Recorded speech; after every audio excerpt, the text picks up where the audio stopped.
दोस्तों स्वागत करता हूँ आप सभी को एक और नए एपिसोड में। इस प्यार को क्या नाम दूँ सीरियल का कमेंट ट्रैक काफ़ी ज़्यादा इंटरेस्टिंग होने वाली है। दोस्तों इस प्यार को क्या नाम दूँ सीरियल के आने वाले एपिसोड में आप सभी को देखने को मिलने वाला है कि यहाँ पर जो श्लोक और आस्था होते हैं वो जब सो रहे होते हैं तो सुबह-सुबह जो लॉज का मालिक होता है वो आकर वहाँ पर गेट को नॉक कर रहा होता है। तभी जो श्लोक है वो बोलता है कि इतनी सुबह ये मालिक यहाँ पर क्यों आए हुए हैं? उसके बाद जो मालिक है वो बोलता है कि नीचे मीडिया वाले आए हुए हैं, तुम लोग अभी तक सोए हुए हो। उसके बाद आस्था उठकर जाकर दरवाज़ा खोलती है तो जो लॉज का मालिक होता है वो आस्था से बोलता है कि नीचे बहुत मीडिया वाले आए हैं तुमसे मिलने के लिए। तुम लोग जाकर जल्दी से उससे मिल लो। उसके बाद जो श्लोक है जब वो उठता है तो उसे पता चल जाता है कि जो मीडिया वाले हैं उसकी सच्चाई का पता चल चुका है, इसलिए वो वहाँ पे उसे इंटरव्यू लेने के लिए आए हुए हैं। लेकिन जो श्लोक होता है वो आस्था से बोलता है कि तुम सारे बैग को पैक कर लो और हम यहाँ से आज ही निकल जाएँगे, हम इस जगह पे नहीं रहेंगे। उसके बाद जो आस्था है वो बैग पैक करके जैसे ही बाहर श्लोक निकलता है तो जो मीडिया वाले होते हैं वो गेट पर ही खड़े होते हैं और फिर माइक लेकर श्लोक के मुँह की ओर रख के बोलते हैं कि आप इतने बड़े रईस के बेटा होकर आप यहाँ पे काम कर रहे हैं, टैक्सी ड्राइविंग कर रहे हैं। उसके बाद जो श्लोक है वो गुस्सा हो जाता है मीडिया वाले पे, फिर वहाँ से वो चला जाता है।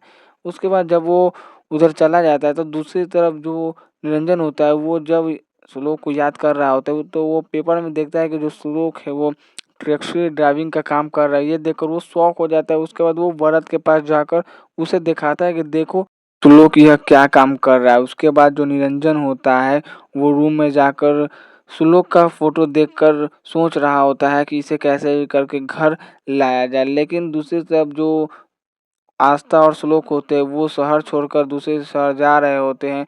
तभी जो निरंजन है वो भरत से बात कर रहा होता है और बोलता है कि मैं कैसे भी करके श्लोक को इस घर में लाना चाहता हूँ। उसके बाद जब निरंजन घर से बाहर जा रहा होता है तो जो वरद है वो निरंजन को रोक देता है और पूछता है कि आप कहाँ जा रहे हो? तो जो निरंजन है वो वरद से बोलता है कि मैं श्लोक को लाने जा रहा हूँ, मुझे अपनी गलतियों का एहसास हो चुका है।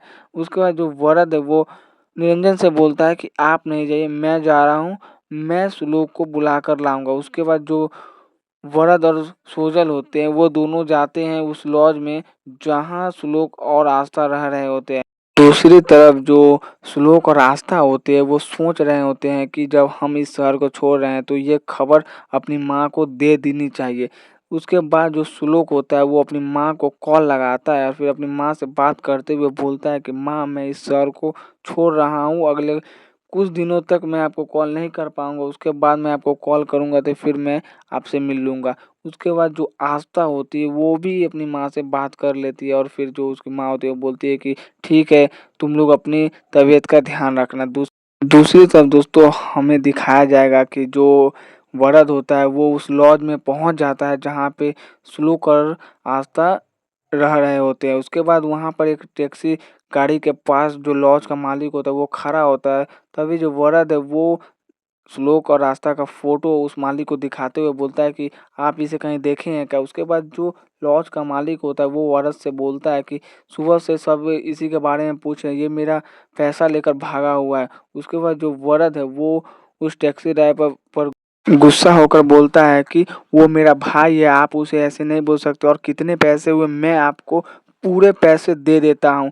उसके बाद जब वो लॉज का मालिक बोलता है कि पूरे 800 रुपये हुए तो जो वरद है वो उसे 800 रुपये दे देता है और फिर बोलता है कि मैं यहाँ से जा रहा हूँ। उसके बाद दोस्तों जो सोजल होती है वो आस्था को कॉल करती है, बोलती है कि तुम दोनों अभी कहाँ पे हो? तभी जो आस्था है वो बोलती है कि मैं इस शहर को छोड़ रही हूँ और फिर कुछ दिनों तक मैं आपसे बात नहीं कर पाऊँगी। फिर उधर से बस जो गाड़ी वाला होता है वो बोलता है कि जल्दी से चलो, बस खुलने वाली है। फिर दोनों फ़ोन कट करके वहाँ से चले जाते हैं। सो दोस्तों ऐसे ही सभी अपडेट्स के लिए आप हमारे चैनल को सब्सक्राइब कर लें। तब तक के लिए टेक केयर, बाय।